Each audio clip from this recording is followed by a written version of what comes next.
कोई गारंटी नहीं, मिल भी गया तो क्या पता आपको गुरु मिले या ना मिले, क्योंकि कलयुग सतयुग में और तरीके थे, त्रेता युग में और थे, द्वापर में दूसरे तरीके थे। गुरु की सबसे ज़्यादा महिमा और नाम की महिमा तो कलयुग में है।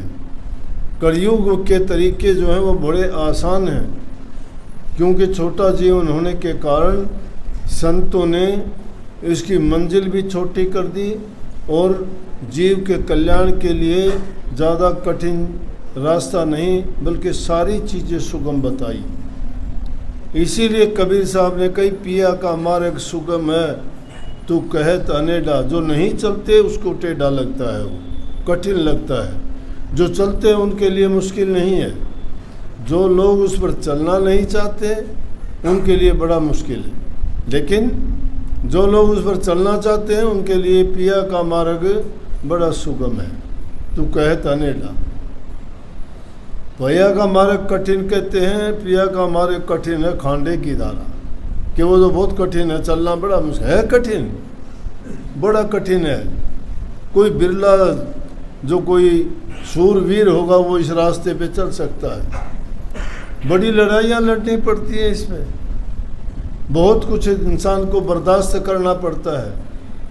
आदमी को तन मन धन की बाजी लगानी पड़ती है, अपना सब कुछ न्यौछावर कर देना पड़ता है। ऐसे नहीं जिस इंसान का कोई वजूद नहीं, कोई कुछ नहीं, वो जबान से कुछ बोल देगा, कुछ भी कह के चला जाएगा, जिसको ये पता ही नहीं है कि ये चीज़ क्या है, ये हस्ती क्या है, इसका महत्व क्या है, इसमें गुण क्या है, नहीं जानते वो। इसलिए ये मार्ग इतना कठिन है, और जो उसको भटक जाता है वो भटक गया तो धक्के खाता है। लेकिन जो टिक जाता है गुरु की शरण में तो गुरु उसको मालो माल कर देता है, किसी चीज़ की कमी नहीं रहती। कमी दुनियादारी की चीज़ों को चीज़ मत मान लेना। सबसे बड़ी चीज़ है नाम की दौलत। जिसको नाम की दौलत की बख्शीश मिल गई उसके सारे काम संपूर्ण हो गए, उसको किसी चीज़ की ज़रूरत नहीं है। परंतु ये इंसान का दिमाग इतना ख़राब है, ये भागता है दुनिया की चीज़ों के पीछे। वो खुशी ढूंढता है उसमें। जिस प्रकार से कस्तूरी वाला मृग होता है, नाभि में उसके कस्तूरी होती है।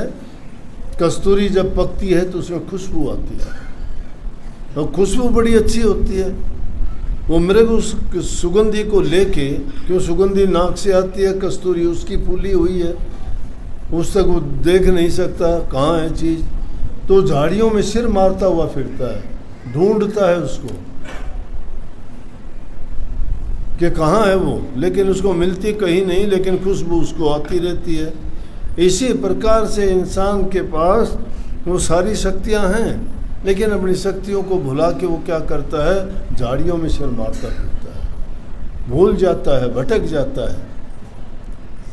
ज़रूरत पड़ती है तो फिर सोच लेता है, जिसको ज़रूरत नहीं होती है वो तो अपने आप ही खुदा बन जाते हैं। हमें गुरु का क्या करना। जब तक इंसान का पेट नहीं भरता ना, दो रोटी नहीं मिलती तो खुदा को भी जानता है, भक्ति को भी जानता है, गुरु को भी जानता है, कर्म को भी जानता है, पाप पुण्य को भी समझता है।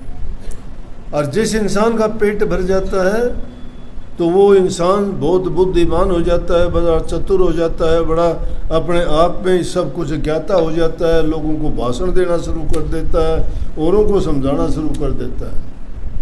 लेकिन